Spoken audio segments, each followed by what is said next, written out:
Welcome back to the best podcast on YouTube. The Gurus of the Gridiron are here to tell you our power rankings for Week 10 of the NFL season. All right, let's get straight into it. Number 10, I got the Kansas City Chiefs. They just lost to my Dallas Cowboys, and there's 3 losses in the past 4 games. What did we say? They were going to cool off after that hot start, playing like the Kansas City Chiefs we all know. I'm going to put them at number 10 because I feel like they're just going to – they'll make the playoffs, but, once again, I feel like a wild card loss is coming their way. I hate it. I said it. I said it. They started off 5-0 looking like world beaters, and I swear I caught myself saying, but, and then here they come going 1-3 in the last 4 games. If they keep losing like this, they're not even going to be in the top 10. The Raiders look like they're coming along, and at least they're still winning their division. Come on now, Chiefs. All right, let me move on to number 9. And at number 9, I've got the Seattle Seahawks. That's kind of low for what most people would put them, but they're second in their division to the Rams, and I feel like they're going to stay there. The Rams are just playing really good football right now, and I want to look at the teams that are going to win their division. Seattle's winning games, and they're going to end up in the playoffs like they normally do. It'll probably be the first wild card spot, and I believe the second will be the Cowboys wild card spot. But I just have the Seahawks down lower right now because I don't know. I just see something coming up in the future that maybe brings them down a little. At 9, I got the team the Seahawks lost to, the Redskins. I know this might be surprising, but they beat the Rams. They beat the Seahawks. They got some good wins on their record right now. I mean, who did they lose to? They lost to the Cowboys. They lost to the Eagles. They got a really good division. But they're beating some of the best teams in football. This is a good football team, and I got them at the 9 right now. I want to see if they can get to the wild card. All right, number 8. I'm going to put the Minnesota Vikings there. Minnesota Vikings just reinstated Teddy Bridgewater, but he's not going to play this week. And we've seen what they can do with Case Keenum and Sam Bradford, so if they can just hold their own for a little bit longer until Teddy Bridgewater gets fully healthy and able to play, I feel like they're going to win this division handily because of Aaron Rodgers being hurt the whole season. Vikings are just playing good football right now on the defensive side of the ball too, so I'm going to put them at number 8 and I want to see some things coming up in the future that could help them or hurt them. Vikings at 8. Like I said, the aforementioned Cowboys. I have them at number 8 right now. Zeke's going to get suspended at some freaking point of the season. I keep saying it's going to pop up, but he looks like he's getting in his zone. And I wonder if he sees it now, but he should have been suspended earlier in the season. That was the easier part, because now you're coming along. You have to play the Seahawks. You play the Eagles twice. So now you're about to be suspended for 3 out of the hardest games of the season. And if you do get that 6-game suspension, are they even going to make the playoffs? I don't know. I'm really going to see how good Dak has to step up and see, because he ain't shown me enough to tell me if Zeke's gone that he's going to be able to take them to wins like this, because they got a tough schedule coming up. They're at 8 right now, though, because they had a great win against the Chiefs. All right, at number 7, I've got the New Orleans Saints. And man, they're playing some dang good football. Marshawn Lattimore, he's mentioned before. Alvin Kamara, these guys are legit rookies right now, and they are playing good football. Drew Brees is playing amazing. Now, there are some rumors that I might get into later or something like that, but as of right now, it's just a rumor you don't know about. Saints at number 7 because they are playing good football. All right. I really like this team, and I really like the rookies. They've been drafting good, and then they've been getting free agents. I'm telling you, the Jacksonville Jaguars are on the up franchise. These guys, they're young right now, but I think next year they'll be able to. They're missing a quarterback. I'm telling you, Blake Bortles is not the guy. He's had two great weeks. Now, if him and Leonard Fournette can get on the same page, I mean, goodness gracious. They missed, Leonard Fournette missed the team picture. How do you miss the team picture? So, what are you doing? I don't even, what'd you do, oversleep? Oh, God. That was the most bone-headed move I've seen a rookie make yet. God. But just listen. If he comes back and Blake Bortles keeps still playing and that defense is still amazing, this team has nowhere to go but up. Look for them to catch the Titans and win this division with Deshaun Watson getting hurt. And I just don't really feel the Titans. They'll win this division. All right, number 6, I've got that team. He was just talking about the Jacksonville Jaguars. He's mentioned those rookies. And one thing that's really boosted them this season is the trades. Marcel Darius has That's a big trade, no matter how you want to put it. That defense is already great, and adding a Pro Bowl defensive tackle, as we've mentioned. The Jags, man, you look at them from last season to this season. This is a comeback team. You know, you have a comeback player of the war. This is a comeback team right here. I mean, this team came from the bottom to. They're probably gonna, as he's mentioned, I believe they're going to take the top two. The Titans, they're not division winners. I mean, the Jaguars, they're playing like a playoff team should. Jaguars at number 6. I'm really proud of this team. At the beginning of the season, their defense looked like the same old defense, and they're actually proving like a really complete football team. The Saints are going to end up winning this division. I don't think Carolina catches them. Their defense has been fantastic. Drew Brees is a Hall of Fame quarterback. Alvin Kamara's playing like a first-round pick that they got later. I think he was a third-round pick. Don't get me on that one. And then Mark Ingram's great. Marshawn Lattimore's a rookie shutdown corner. You hardly ever hear about that. It's just a great team drafts good, plays great defense, has a great offense. This is just a good team in general. All right, moving on to the top 5. And at number 5, I've got my boys, the Dallas Cowboys. They're winning consistently now, and I feel like they've found their own. I mentioned this before. Zeke probably will get suspended, but until he does, I'm going to put them up there because he's going to keep fighting week in and week out to not be suspended. He's said it. He's going to keep fighting. He wants to be on the field, but inevitably you're going to serve the 6 games, whether it be next season, in the playoffs. Who knows when it's going to be. Until then, Cowboys are number 5 because they're just winning games right now. I mean, let's go Cowboys. Number 5, and this is actually really one of the better teams in football. I've got the Minnesota Vikings. The return of Teddy Bridgewater. I know he's not playing this week, but now he's active and he's actually practicing.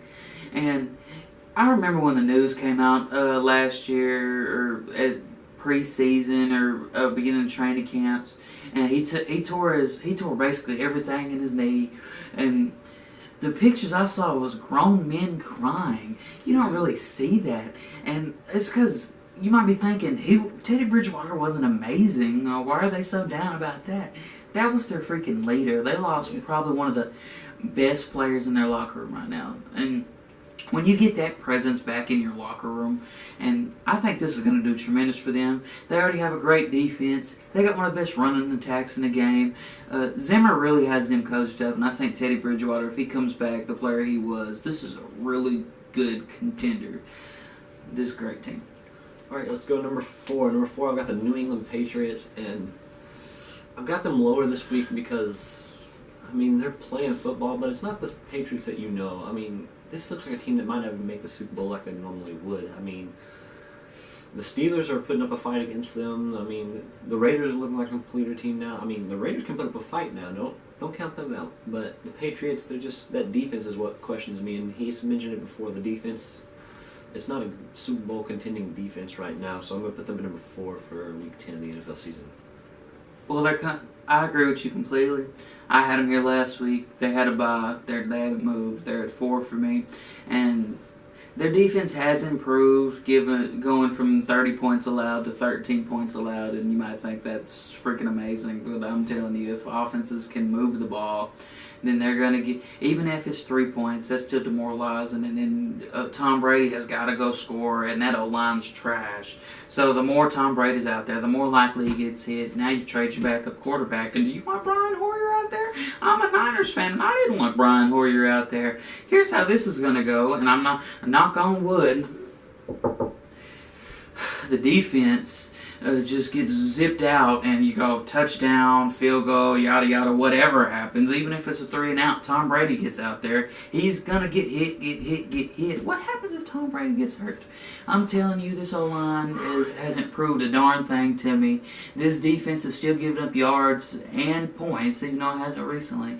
I'm really worried about this team, but right now, because it's the Patriots, I have them at 4.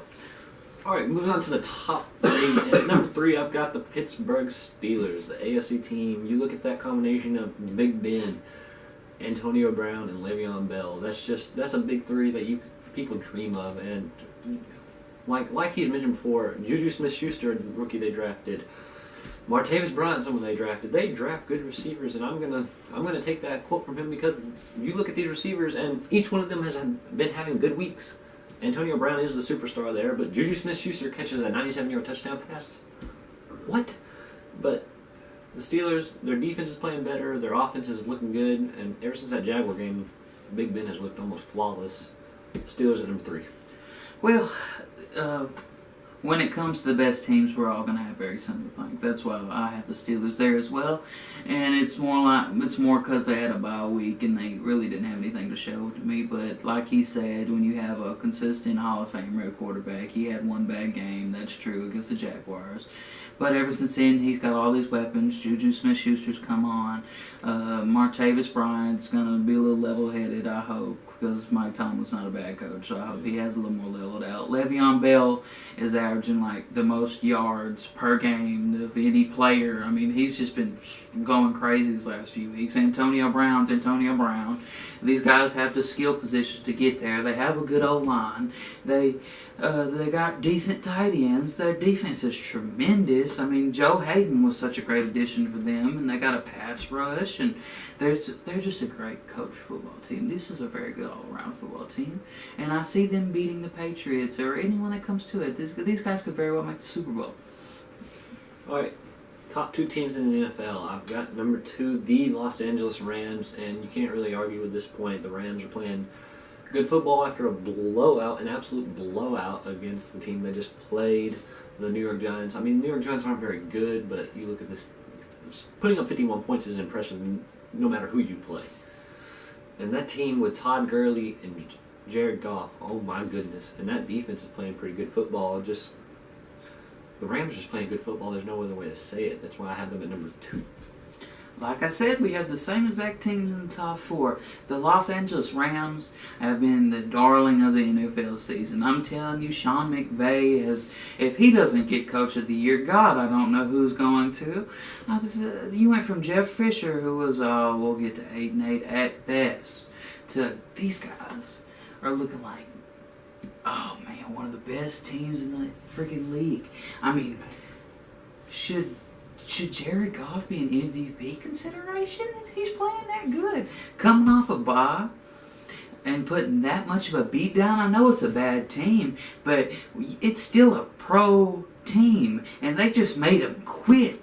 When you can make a bunch of grown men just straight up quit, then that shows just great defense. The defense just smothered them. The offense put up 50 freaking points. This team is amazing, and I expect them to keep going, but watch out, because later on in the year they play the Eagles and the Seahawks. The Seahawks are a darn good football team, even after losing to the Redskins. That'll be for the division. I want to see how that turns out. And against the Eagles, 1 and 2 against each other, that's going to be intriguing. If not a championship preview game.